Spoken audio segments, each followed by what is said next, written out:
If I was to tell you that the biggest new anime back in 2021 is now absolutely irrelevant and nobody watched the season 3 of it, causing it to almost be discontinued for a fourth season, you'd probably be wondering what the fuck I'm talking about. The series I'm talking about is Tokyo Revengers.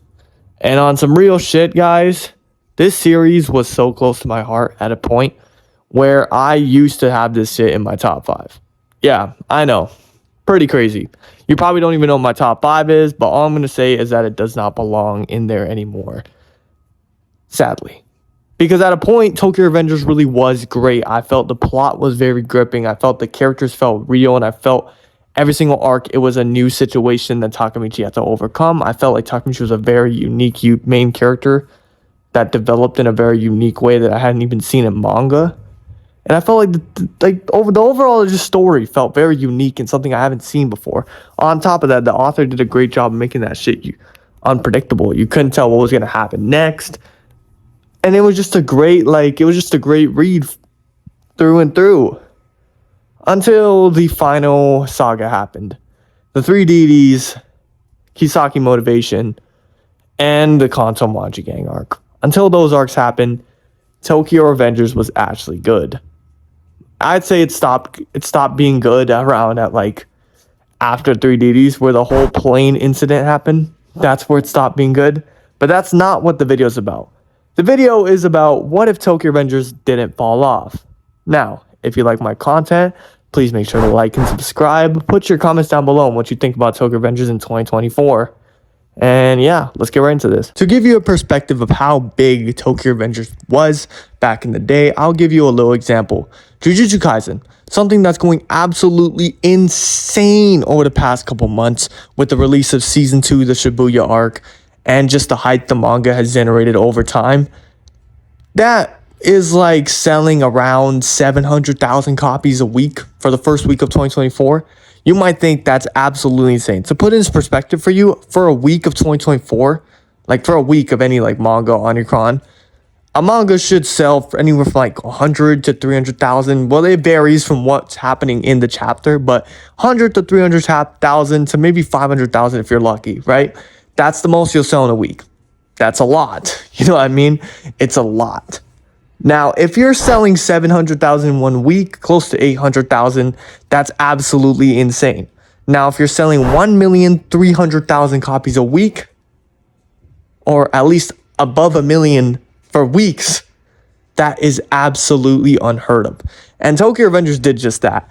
It was selling in its prime about 1 million copies straight, I think around the summertime for like a week. That shit was selling like hotcakes, bro.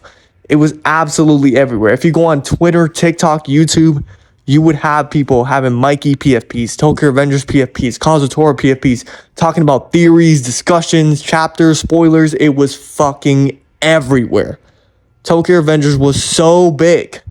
And a reason why I feel like that shit would be even bigger if it never fell off in the manga and if it never got bought by Disney is because I just feel like it's covering the part season 1 covered was arguably the weakest part in the manga up until Tenjiku, right? It was arguably the weakest part. I'd say Black Dragons and Tenjiku are easily better than anything covered in season 1. Yes, Black Dragons is better than Valhalla. But yeah, I feel like those two arcs are better than the arcs covered in season 1, so I feel like those arcs would go absolutely insane if they got animated. Another reason why I feel like it would be as big or maybe even bigger than Jujutsu Kaisen is because of the uniqueness factor.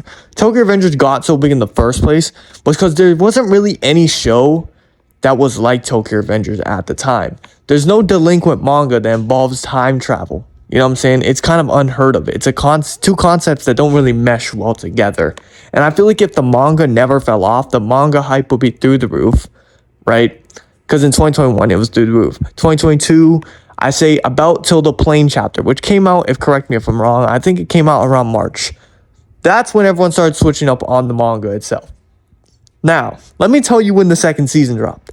The second season of Tokyo Revengers made people wait all the way from the plane chapter where the manga was declining in quality, declining. They made them wait an entire year, all the way to 2023 for season 2.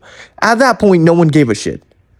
Respectfully, no one gave a fucking shit about the Black Dragons arc when the manga is just completely shit at this point, right? So we're at rock bottom, and what you're gonna do is release season 2, 12 episodes, but it's all right. We can up the animation, you know? They don't even do that. The animation gets a little bit upped, but it's still trash. It still looks like a fucking slideshow. It still looks like everyone has rocks for muscles, and it's just terrible. It's literally terrible. So what TR's anime did have was stiff animation, but that's not it. Before, another reason why Tokyo Revengers would be going crazy was because Crunchyroll was promoting the fuck out of it. Crunchyroll was putting clips of it, and almost every clip out has around 1 million views. Some would reach like 2 million or 3 million views. You know what I'm saying? That's insane for a Crunchyroll clip, right? Dropping them weekly, they'll reach 1 million. That's fucking insane. That's almost unheard of, right? So what I'm trying to say is, bro, Crunchyroll gave the rights up to Disney, and Disney didn't promote that shit at all. Listen, Tokyo Revengers is not no Bleach, where it's coming out for after 10 years, and everyone would know that it's going to be on Bleach. It's going to be on Disney before it comes out. Tokyo Revengers is Tokyo Revengers. So no one knew that shit was actually going on Disney. And when the second season dropped, nobody fucking cared. Because what is the point of even watching the anime at this point? First of all, I can't watch it for convenience because it's not on Crunchyroll. Second of all, freaking the animation's not up, so there's no point. That manga art looks better than that shit. And third of all, they just move like slugs. It's just trash. Like, it's terrible. I'd say one good thing about Tokyo Revengers anime was the opening and the music. Now, if it had never fell off, I'd say these are the steps they'd take. The manga's quality would still be good, and it'd be rising as it would go into its final half or final act of the series. Now, since the manga quality is rising, the hype is also rising for the manga. I say release the Black Dragons arc around November time, so that, you know, basically it matches the theme of the show, because that arc happens around Christmas. So, you know, it'll fit the theme. The manga will be going crazy. Also, I'd say the manga should get not that rushed ending on the real manga. I'd say the manga should take longer to finish. You know what I'm saying? So the final battles and everything are like longer and just better overall. But yeah, I'd say all that shit should happen. I'd say at this point, season 2 of Tokyo Revengers will be airing all the way from November to about, you know, about like February. That's where I would end. And I'd say it would end at the middle of Mikey scene. The animation would be better, and Crunchyroll would promote the shit out of it again. Now, this time when Crunchyroll promoted it, it would get even bigger. Because as you remember, before Crunchyroll was promoting it, and, you know, the manga, everything was crazy, everything was good, it was something new. But now Crunchyroll will be promoting it as a product that's already established. People already know what this shit is. People have already watched the first season, and the manga is going absolutely insane. It would kind of have that JJK effect, getting bare sales like year after year. For 2022, it was only 1 million sales behind Jujutsu Kaisen, despite not even dropping a season, and having the manga decline heavily in quality, which is kind of crazy, because if the manga stayed good and they dropped the season at the end of it, then that shit would be, I'm pretty sure it'd be the best selling manga of 2022. Anyways, moving on to 2023 now. Season 3 would end. I don't think we air a season this year. Jujutsu Kaisen is going to air its Full arc. I'd say the manga should end around, let's say the manga ends midway through 2020. No. The manga shouldn't end midway through. The manga should end midway through 2024 in July. Now you're probably looking at me, bro, you're going to make this shit 400 chapters long? I mean, there was a lot of plot points that should have been wrapped up better, and I feel like it should at least be 330 chapters long. Maybe more than that. But yeah, so we'd have that manga actually end in July of 2024, right? Which leaves space for season 3 to actually air all the way in January of 2024. Now, at this point, the manga will be in its final battle of the manga, all right? Not the final arc, but the final actual battle of the arc, with tons of reveals, the second time leap being revealed, and everything like that shit happening. while season 3, the Tenjiku arc, is airing. Now that shit would boost the manga like crazy. I do feel like Jujutsu Kaisen would be selling crazy as well, which is why it'd just be a crazy dynamic of two new gens just competing for a top 1 spot. It would be absolutely insane, right? And it'd also be cool to see who would be the more popular character, Mikey or Gojo.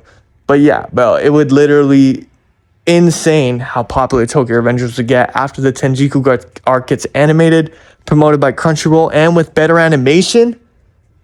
Are you trying to tell me if the manga's still good and all those things are going for it, like, are you trying to tell me that that shit's not going to be going absolutely crazy?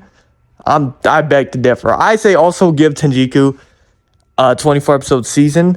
I made a little graph here off of how the chapters should be spread out, and so they should end right when Mikey and Takamichi do their final leap. Now listen, when I talk about the final arc happening in the manga, I'm more so just talking about my own variation of it in my head. I know you guys probably don't know what I'm talking about. Oh, how is it gonna last this long? Da da da da da da da da. Listen, I have a video on my channel covering and fixing the 3DD's arc and Kisaki's motivation. You can go watch that if you have any questions. But yeah, you can go watch that video if you have any questions. And so I might, maybe if that video gets enough support or this video gets enough support, you guys can let me know in the comments. I can drop part 2 of that and maybe finish the ending I want to correct. Anyways, until then, you guys all have a great day. Please like and subscribe. Tell me if you like this video, and goodbye.